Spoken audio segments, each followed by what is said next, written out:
Good evening, good evening, good evening. Good evening, my YouTube family. You know what time it is, y'all. It is Thursday. It is Keeping Up with Congress. Keeping Up with Congress, y'all. I am Tamara Johnson Shealy. Please hit that like button, hit that share button, hit the notifications button. Please subscribe if you haven't already. What a week. But you know what time it is. We are holding these elected officials accountable. We are looking for opportunities in legislation. Where is the money? Who is it going to? And how do we get some of it, y'all?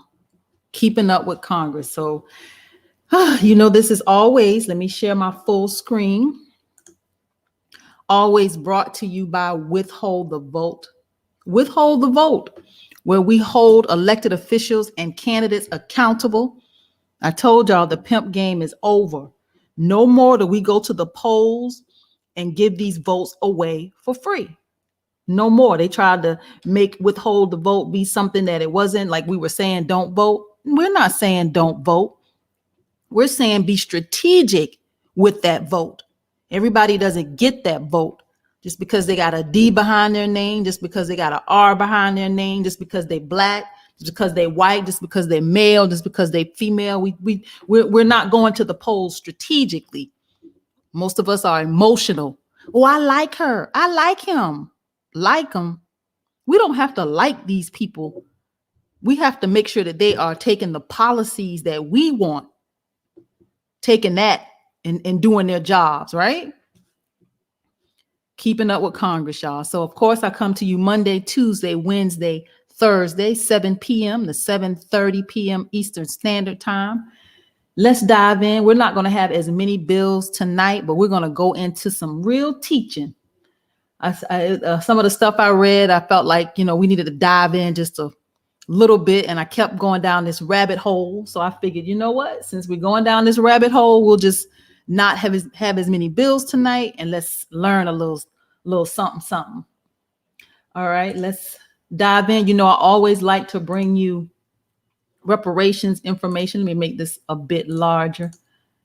Reparations information. This was a very good article that I read. It says, time to open our hearts and our minds on reparations. It's always good to hear how people are thinking and feeling about this, about reparations. And this is how we push the narrative and continue this conversation. Is people have to voice their opinion. So I read the good and the bad and the ugly. I bring it all to you. But I thought this was a good one. This is Susan Buchanan. She goes on to say, I would like to thank the Walk of Oak Park for bringing the issue of reparations to the village board on February the 22nd. She goes on to say, this was a historic meeting and I felt honored to be a part of it. The topic of reparations is important and potentially pivotal in our society. And it was time for Oak Park to start discussing it. She goes on to say, the members of Walk the Walk describe the events of the early 20th century in which Blacks in Oak Park were denied a permit to build a church and then driven out of their neighborhood near Lake and Harlem. They also reminded us of what has been done since to keep Black people from fully participating in civic society since then, and what might have become of those Black residents in early Oak Park if they had been allowed to thrive. The issue of reparations got a shot in the arm after the death of George Floyd. The cover of the New York Times Sunday magazine on June the 30th last year was titled, "What is Owed?" Nicole Hannah-Jones, creator of the 1619 Project, wrote, "If Black lives are to truly matter in America, this nation must move beyond slogans and symbolism. Citizens don't inherit just the glory of their nation, but its wrongs too. A truly great country does not ignore or excuse its sins. It confronts them and then works to make them right. If we are to be redeemed, if we are to live up to the magnificent ideals upon which we were founded, we must do what is just. It is time for this country to pay its debt. It is time for reparations." And that was from Nicole Hannah-Jones, and she was quoting her. At the end of this opinion piece, she says, "Addressing reparations via funding for housing and the creation of generational wealth is not a new idea. Walk the Walk has done their homework and could advise the village exactly how it could work. I encourage Oak Park residents to open their hearts and minds to the idea and even the necessity of reparations. It would be one small step toward righting the wrongs of the past 400 years. Let's get started." That warmed my heart, Susan Buchanan, because there's a lot of people, good people, that understand that we have to have reparations in order for this country to heal, in order for Black Americans to heal, and to close this racial wealth gap. So this was a good piece, and it warmed my heart. So I wanted to bring it to you. Susan Buchanan is an Oak Park, which is in Illinois, an Oak Park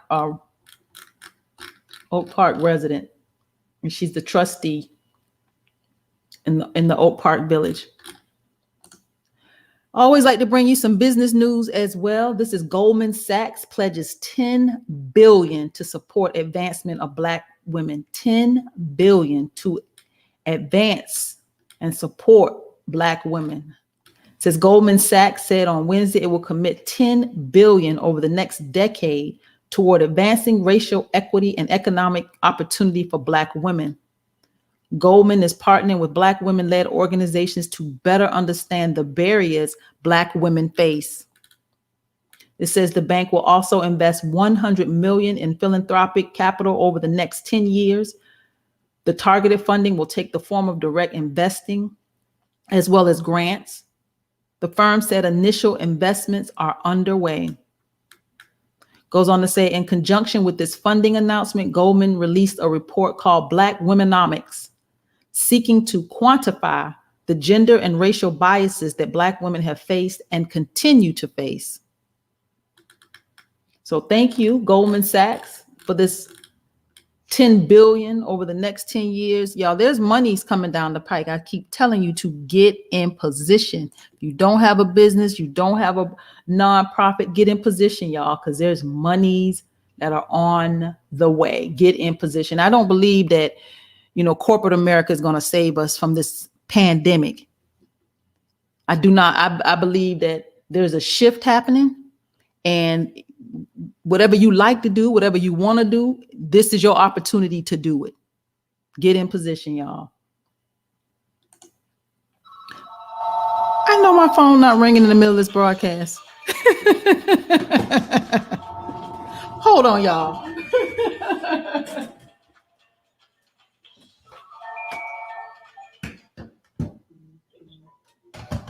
Lord.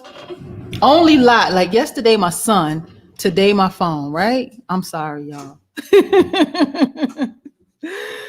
Oh, this is what live broadcasting is all about. You got to work through the kinks and the storms, but nevertheless, HR 751, let's get into and dive into our bills, y'all. HR 751, Protecting America Energy Production Act. This is a Republican out of South Carolina, Mr.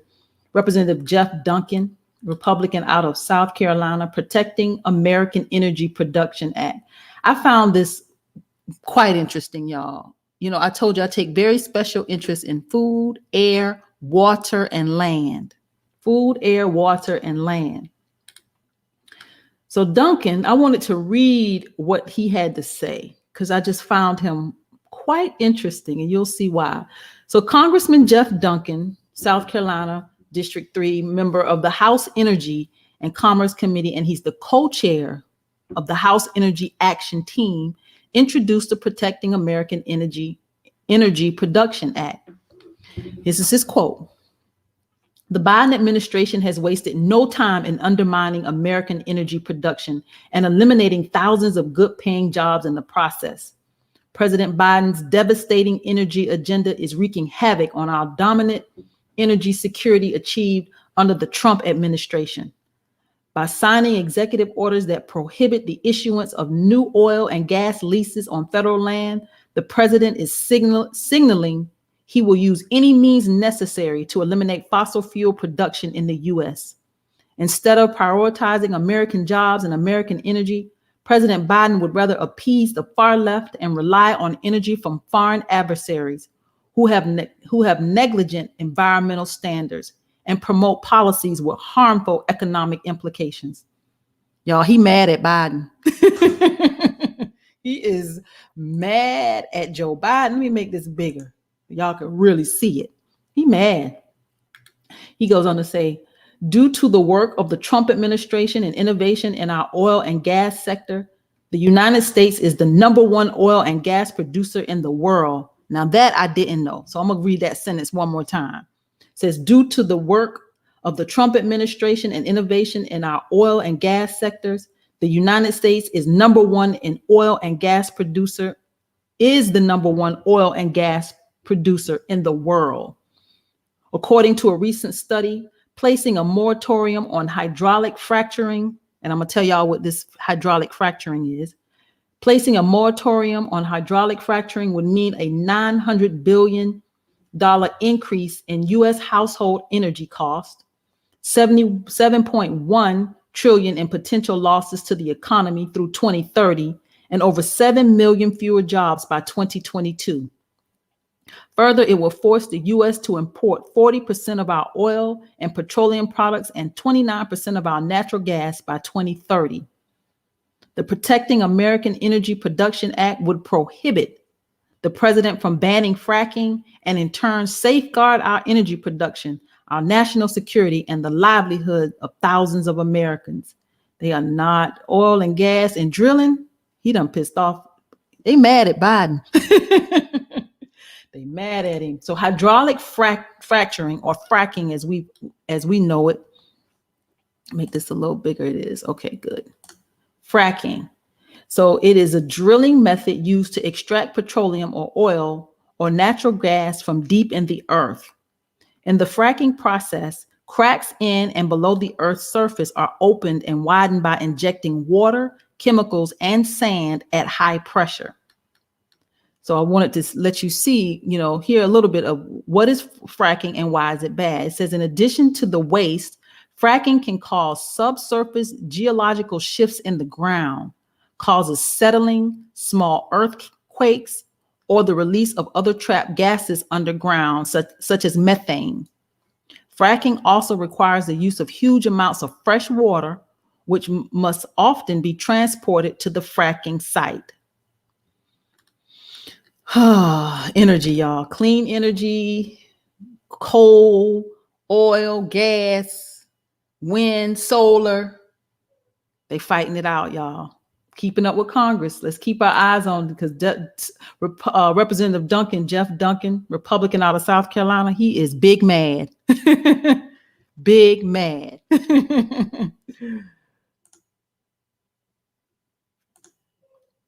All right.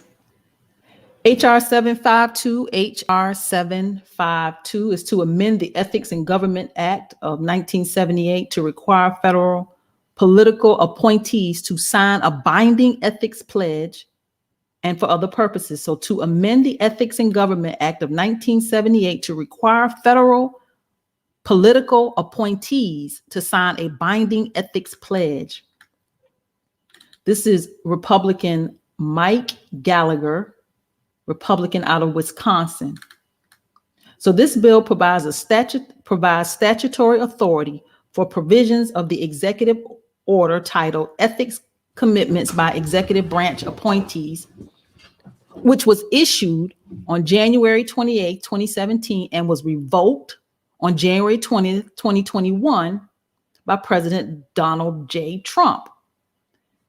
The order required political appointees in the executive branch to sign an ethics pledge that restricted lobbying and related activities during and after government employment, including a prohibition on appointees lobbying their former agencies for 5 years post-employment.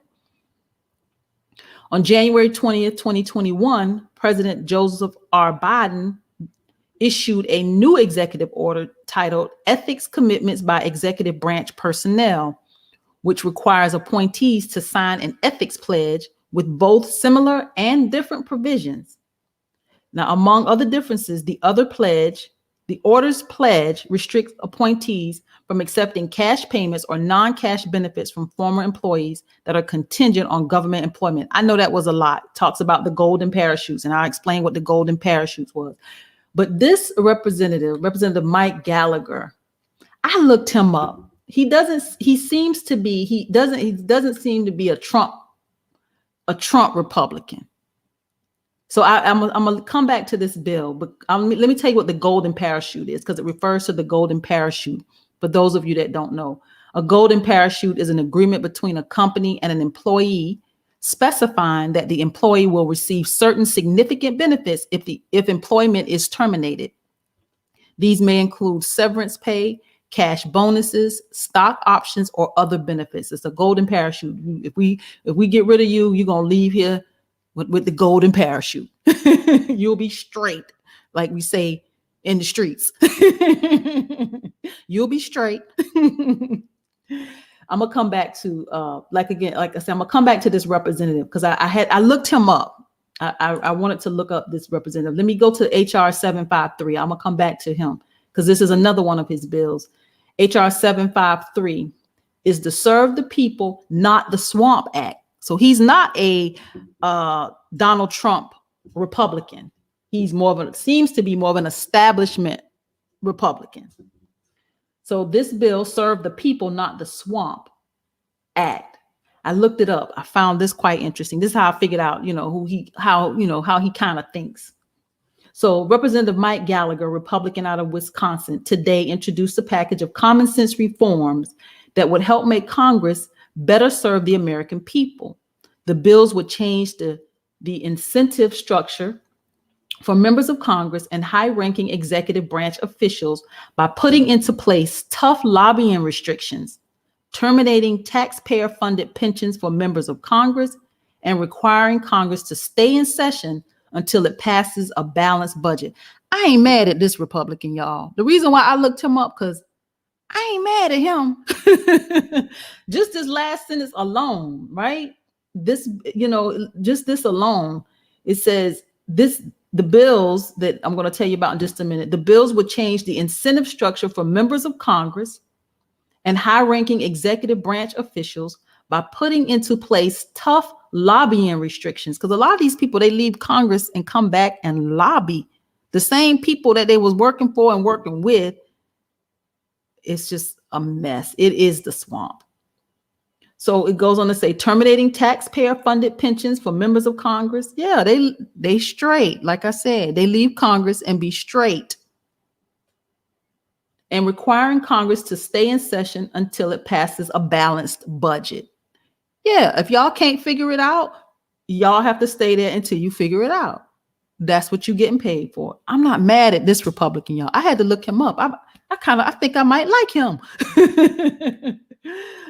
Washington is broken, he says. Its structure incentivizes politicians to maintain the status quo, get famous in cable newsroom, and cash out for a cushy job on K Street. Ooh, he calling them out. Yeah, I do like him, y'all. Let me make this bigger. I like him. Said Washington is broken because its structure incentivizes politicians to maintain the status quo, get famous in cable newsrooms, and cash out for a cushy job on K Street. Until we fix these problems, the jerseys may change, but the results will be the same, said Representative Gallagher. Our time here should be viewed as a deployment, and these simple, straightforward reforms will help us better represent the American people and bring Congress one step closer to functioning the way the founders intended it to. We owe it to our constituents to serve the people, not the swamp. Yeah, I like him. So his bills, the two bills, the first would reinstate and codify into law the ethics pledge, which we was just talking about. The ethics pledge President Trump signed in 2017, which restricted executive branch employees from lobbying for 5 years and prevented these individuals from lobbying on behalf of foreign governments. The second, titled "The Serve the People, Not the Swamp," would prevent Congress from going into recess without first adopting a balanced federal budget, establish a 5-year ban on lobbying for members of Congress and high-ranking executive branch officials, and terminate taxpayer-funded pensions for members of Congress. I like him. Congressman Mike Gallagher. I looked him up, y'all. That's him. That's him. He's a Republican now, but I'm telling you, I would be down with some of his policy initiatives. Yep, Representative Gallagher. So I thought that, like I said, I wanted to dive in a little bit. I know we, like I said, we won't have as many bills tonight, but I wanted to dive in to the ones that we did have. So HR 754, HR 754 is Protecting Religion from Government Act of 2021. Protecting religion from government. You know, these churches were shut down in COVID. They were shut down. Let's see what Representative Good, Bob Good, Republican out of Virginia. Let's see how he felt about this. He said, this bill prohibits a state or local government from imposing any law or regulation limiting the ability of a house of worship to hold any religious service or celebration, any religious ceremony in person. It creates a federal cause of action allowing a person to challenge a state or local regulation limiting the ability of the individual or religious institution to hold in-person services. They better leave them churches alone. The Republicans mad. Representative Bob Good, Republican out of Virginia, Protecting Religion from Government Act of 2021. I guess he felt like it was overreach for these churches to be shut down. I told this is going to be challenged not only in law and on a state level. This is obviously being challenged right here with HR 754 on this federal level, but this is going to be challenged in the courts. So, you know, COVID created a whole new kind of, you know, classification even for workers when people were deemed non-essential, and churches that are, you know, how can you tell a church to close? So these are challenges that are going to happen, like I said, in the state house, in Congress, and in the courthouse. HR 754. HR 755 is the Right to Earn a Living Act of 2021. It's the Right to Learn a Living Act of 2021. This is Representative Bob Good again. He ain't playing. Bob ain't playing, y'all. He came back with this one. This bill requires a state or local government to be eligible to receive future payments from the Coronavirus Relief Fund to certify that it will not limit the operation, the hours, or occupation of small businesses without the state or local government taking legislative action. So again, this bill requires a state or local government to be eligible to receive future payments from the Coronavirus Relief Fund to certify that it will not limit the operation, hours, or occupancy of small businesses without the state or local government taking legislative action. I'm here in the state of Georgia, and our governor, Brian Kemp, he shut us down very temporarily. And he has been probably one of the states where our mandates have been more relaxed than some other states. And I can just tell you from I still do work in the beauty and barber industry, and I can tell you that our industry couldn't afford to be shut down. And in the state of Georgia, I can tell you that these professionals appreciated not being shut down. These small businesses did not get PPP. They didn't get those federal funds, and a lot of these small businesses, they didn't get unemployment. There's like these little loopholes, and everybody don't do business. Don't have the correct structure, so a lot of people kind of fell into these strange places during COVID. So I'm not mad at I think that these are some trying times. I do believe that I absolutely believe that COVID is real, and this has been a real threat. But I don't know how we not work if the federal government doesn't take up the slack, right? I just don't know how we do it. So this is HR 755. HR 755, Representative Bob Good, Republican out of Virginia. HR 756 is to restrict certain federal assistance benefits to individuals verified to be citizens of the United States. Now, this one was confusing, and I'm going to leave us with this one. It was so confusing. So listen to it again. To restrict certain federal assistance benefits to individuals verified to be citizens of the United States. So why are we restricting certain federal assistance benefits to individuals who are verified to be citizens of the United States? Confusing. You see a summary still in progress at the bottom here. Didn't quite understand this one. So I tried to look it up, ran out of time, but I started looking it up and trying to figure out first of all, he is Representative Gothman, Glenn Grothman, Grothman,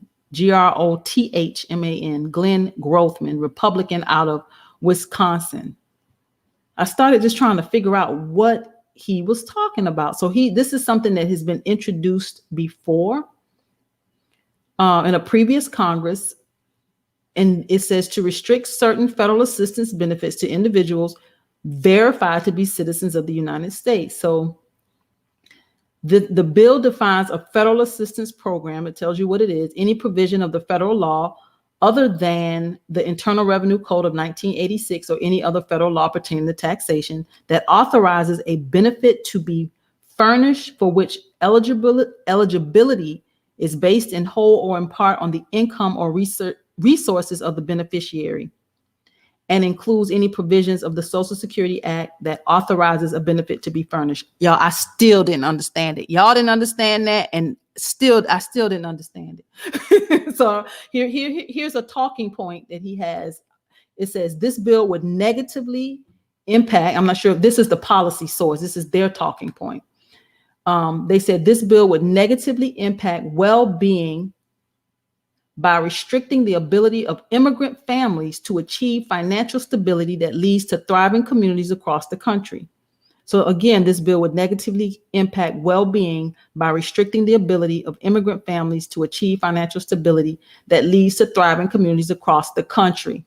This Representative Glenn Grothman, this is some strange legislation, y'all. This is why we have to keep our eyes on Congress. I'm going to leave us with this one, HR 756. It was strange to me, just strange legislation. Like it's like he's going around something to do something, but he's saying it in such a way it doesn't even make sense. This is why we keep our eyes on Congress. It is an immigration bill. That's what it seems to be. But hell, who knows with this one? So it's Thursday, y'all. It's my Friday. We're at the half hour. I am exhausted. What a week. What a week. What a week. What a week. I am Tamara Johnson Shealy. If you have not gone to our website, please do. withholdthevote.org. We are harnessing our political power. We are holding our elected officials accountable. We are not playing.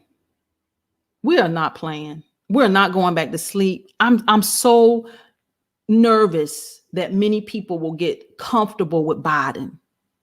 I'm nervous about that. That makes me nervous. If anything kind of like gets me is the fact that I know that many people are trusting are too trusting of those that they have elected right now, and they're not paying attention. And I know in this COVID season, many people are just trying to get back on track. They're trying to get their lives back. You're trying to make it. You're trying to just survive. I get it. Damn it, I get it. I do.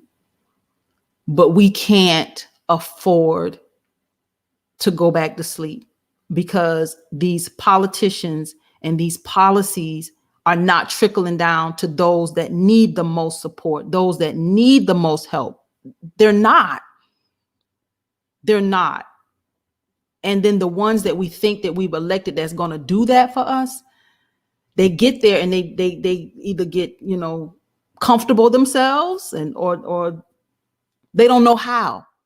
And they owe people back, because a lot of these politicians, when they get elected, the people that send you there, you owe them first. The ones that gave you those dollars, those coins, they owe them first. So you can't go in doing what you think what they say they're going to do for you, because they owe somebody. I ain't gonna get on my soapbox. It is my Friday. It's my Friday. It's the end of the week for me. So I thank you for joining me. Of course, I'll be back Monday right here on YouTube at 7 p.m. Eastern Standard Time. I am Tamara Johnson Shealy. Go to the website, support what we're doing. Let's stay on top of these politicians. Please hit the like button, y'all. Subscribe, hit the notification button, and share. So thank you for joining me tonight. As always, I will put your comments on the screen. Have a good weekend, everybody. Don't forget to join us. Saturday at 11 a.m. If you're right here on YouTube, 11 a.m. We're going to bring on her name, and her name is the same as mine, Tamara Lanier. She's the one whose ancestors Harvard has the pictures, and she is being represented by attorney Ben Crump. So make sure you tune in. It's going to be so good. This woman is on fire. So make sure you join us at 11 o'clock right here. Have a great weekend, everybody. Have a great weekend.